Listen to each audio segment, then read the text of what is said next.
hari ini kita akan memasuki pelajaran kita, yaitu sejarah perkembangan Islam di Eropa.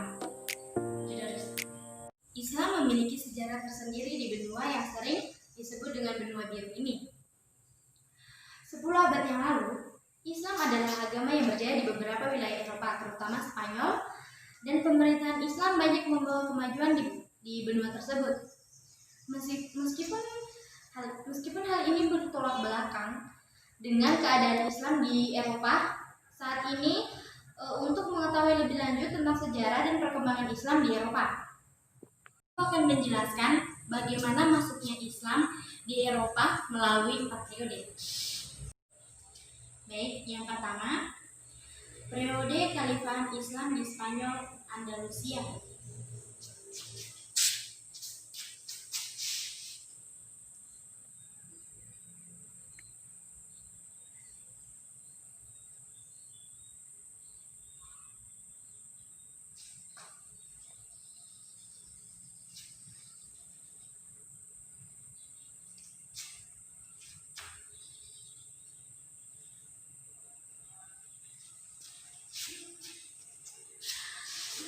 Selama kurang lebih 8 abad pemerintahan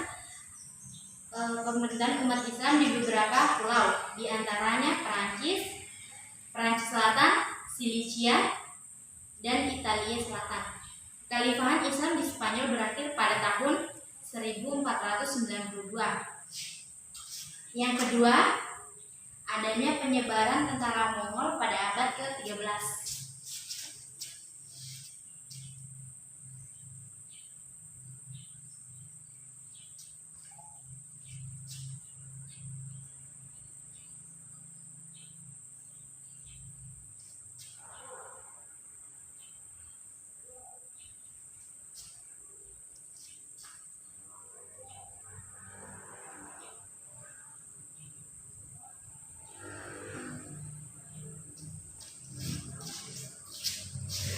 Di antara penguasa Mongol, yakni dinasti Khan yang beragama Islam, kekuasaannya berpusat di Sungai Volga, sebelah utara Laut Kaspia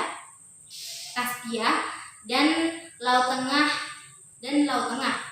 Ia meninggalkan penduduk Muslim di sekitar Sungai Volga hingga Kaukasus dan Crimea yang terdiri dari orang Tartar. Kemudian mereka menyebar ke berbagai wilayah Kekaisaran Rusia.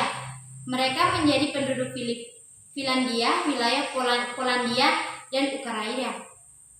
Mereka menjadi penduduk Finlandia, wilayah Polandia, dan Ukraina. Yang ketiga, periode ekspansi kekhalifahan Turki Utsmani sekitar abad ke-14 sampai 15 ke wilayah Balkan dan Eropa Tengah.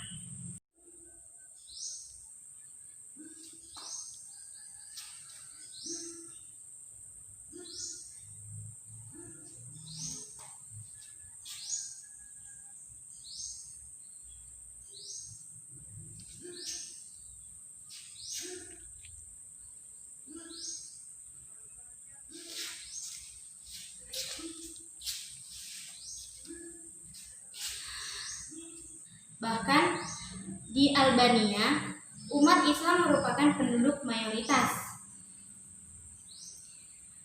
Lanjut, yang keempat, periode kaum imigran Muslim memasuki benua Eropa setelah Perang Dunia Kedua.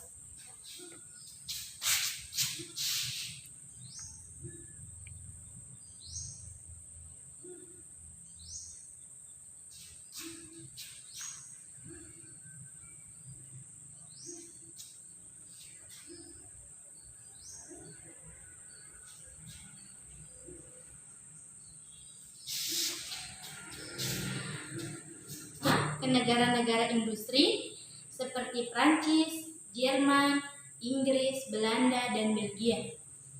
Sepanjang Islam, kemajuannya sangat ditentukan oleh adanya penguasa-penguasa yang kuat dan berwibawa, yang mampu mempersatukan kekuatan-kekuatan umat Islam seperti Abdul Ar-Rahman Al-Dakil, Abdul Ar-Rahman Al-Washid dan Al-Kahmah dan Al-Nashir. Toleransi beragama ditegakkan oleh para penguasa terhadap penganut agama Kristen dan Yahudi, sehingga mereka ikut berpartisipasi mewujudkan peradaban Arab Islam di Spanyol. Masyarakat Spanyol Islam merupakan masyarakat majemuk, terdiri dari berbagai komunitas baik agama maupun bangsa. Dengan ditegakkannya toleransi beragama, komunitas-komunitas itu dapat bekerjasama dan menyumbangkan kelebihannya masing-masing. Meskipun ada persaingan yang sengit antara Abbasiyah di Baghdad dan Umayyah di Spanyol, hubungan budaya dari timur dan barat tidak selalu berupa peperangan. Sejak abad ke-11 Masehi dan seterusnya, banyak sarjana mengadakan perjalanan dari ujung barat ke wilayah Islam ke ujung timur sambil membawa buku-buku dan gagasan-gagasan. Hal ini menunjukkan bahwa meskipun umat Islam pecah dalam beberapa kesatuan politik, terdapat api yang disebut kesatuan budaya dunia Islam. Perpecahan politik pada masa Muluk Al-Tawaif dan sesudahnya tidak menyebabkan mundurnya peradaban. Masa itu bahkan merupakan puncak kemajuan ilmu pengetahuan, kesenian, dan kebudayaan Spanyol Islam. Setiap dinasti raja di Malanga, Toledo, Sevilla, Granada, dan lain-lain berusaha menyaingi Cordova. Kalau sebelumnya Cordova merupakan satu-satunya pusat ilmu dan peradaban Islam di Spanyol, Muluk Al-Taif berhasil mendirikan pusat-pusat peradaban baru yang diantaranya justru lebih maju. Judul baru lagi, pengaruh peradaban Islam di Eropa. Kemajuan Eropa yang terus berkembang hingga saat ini banyak berhutang budi kepada khazanah ilmu pengetahuan Islam yang berkembang di periode klasik. Memang banyak saluran bagaimana peradaban Islam mempengaruhi Eropa, seperti Cilicia dan Perang Salib. Tetapi saluran yang terpenting adalah Spanyol Islam.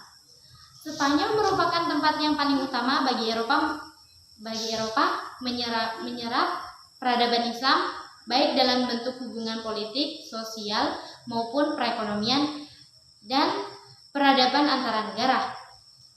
Orang-orang Eropa menyaksikan kenyataan bahwa Spanyol berada di bawah kekuasaan Islam jauh meninggalkan negara-negara tetangganya. Orang-orang Eropa menyaksikan kenyataan bahwa Spanyol berada di bawah kekuasaan Islam jauh meninggalkan negara-negara tetangganya Eropa, terutama dalam bidang pemikiran dan sains di samping bangunan fisik. Ia melepaskan belenggu taklid dan menganjurkan kebebasan berpikir. Ia mengulas pemikiran Aristoteles dengan cara yang memikat minat semua orang yang berpikiran bebas. Ia mengedepankan sunatullah menurut pengertian Islam terhadap paganisme dan antroponisme Kristen. Demikian besar pengaruhnya di Eropa sehingga di Eropa timbul gerakan Fouriérisme yang menuntut kebebasan berpikir. Pihak gereja menolak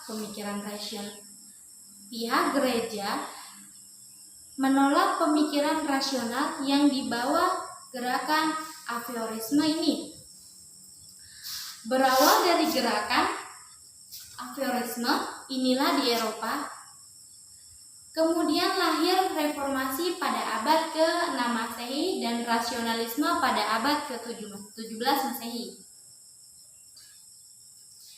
41 buku Ibnu Rushd dicetak di Venesia tahun 1481. 41 buku-buku Ibnu Rushd dicetak di Venesia tahun 1481, 1482, 1483, 1489, dan 1500 Masehi. Karya-karyanya juga diterbitkan pada abad ke-16 Masehi di Napoli, Bologna, Lyonmas, dan Strasbourg, dan di awal abad ke-17 Masehi di Jenewa. Pengaruh peradaban Islam termasuk di dalamnya pemikirannya Ibnu Rushd ke Eropa berawal dari banyaknya pemuda-pemuda Kristen Eropa yang belajar di universitas Islam di Spanyol, seperti Universitas Cordova, Seville, Malaga, Granada, dan Salamanca. Selama belajar di Spanyol, mereka aktif menerjemahkan buku-buku karya ilmuwan-ilmuwan Muslim. Pusat penerjemahan itu adalah Toledo. Setelah pulang ke negerinya, mereka mendirikan sekolah dan universitas yang sama. Universitas pertama Eropa adalah Universitas Perancis yang didirikan pada tahun 1231 Masehi. 30 tahun setelah wafatnya Ibnu Rushd, di akhir zaman pertengahan Eropa baru berdiri 18 buah universitas. Di dalamnya universitas itu ilmu yang mereka peroleh dari universitas Islam diajarkan, seperti ilmu kedokteran, ilmu pasti, dan filsafat. Pemikiran filsafat yang paling banyak dipelajari adalah pemikiran Al-Farabi, Ibnu Sina, dan Ibnu Rushd. Pengaruh ilmu pengetahuan Islam atas Eropa yang sudah berlangsung sejak abad ke-12 Masehi itu menimbulkan gerakan kebangkitan kembali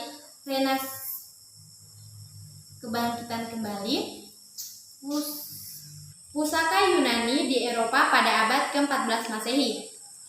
Berkembangnya pemikiran Yunani di Eropa kali ini adalah melalui terjemahan-terjemahan Arab yang dipelajari dan kemudian diterjemahkan kembali dalam bahasa Latin.